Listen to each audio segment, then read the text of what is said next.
So District 12 is very unique in the sense that we have Memphis, unincorporated, as well as county government. We also have a little bit of Germantown and a little bit of Collierville. We have a vast majority of people who are working class. However, we do have pockets of impoverished areas in the district. So it's very unique as far as the funding, resources, and things of that nature. What I mean by that is because we're both Collierville, Germantown, Memphis, and unincorporated, we don't give back the resources that we should get. For example, District 12 pays 10% of all local taxes. We are extremely important to all of Shelby County, yet we do not get our fair share. And that's one thing as county commissioner I have been fighting for, is that we get our fair share as far as Memphis, the county government, as well. I have built relationships with both the mayors in Collierville and Germantown.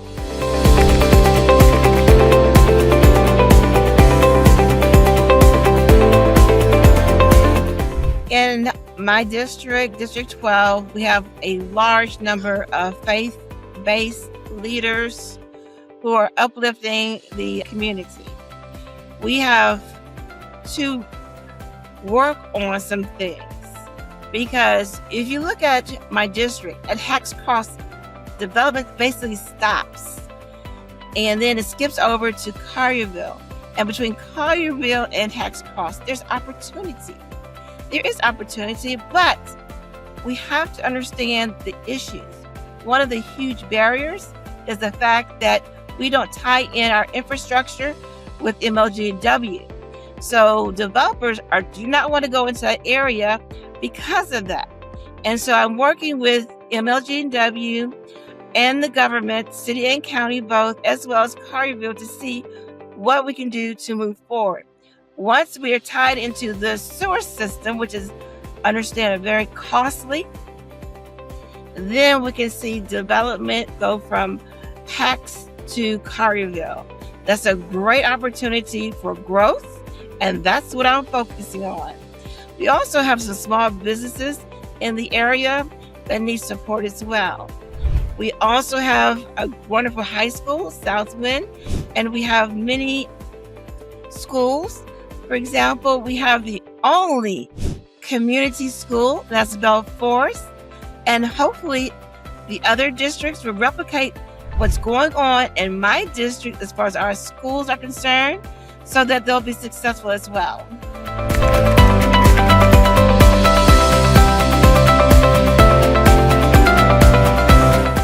Well, Commissioner Caswell came up with the District Connectors. The District Connectors goes out into communities and supposed to bring back information, not only for the commission, but also take information out to the communities. That is something that we need to work on. It's a work in progress. It was a good idea, and it wasn't very successful in the sense that my district in particular are saying they don't know what's going on at the county level. So that's something we have to work on, is communication. Also, it's not just the county, Memphis City 3.0. I have been, talking on the commission for the past month, how they have not even reached out in my community. And when I spoke to them on Wednesday, we're going to meet on the 14th, and we're going to arrange for a community meeting. The problem, one of the issues is we do not have a community center, and we do not have a YMCA. So there's really no place for us to congregate or meet.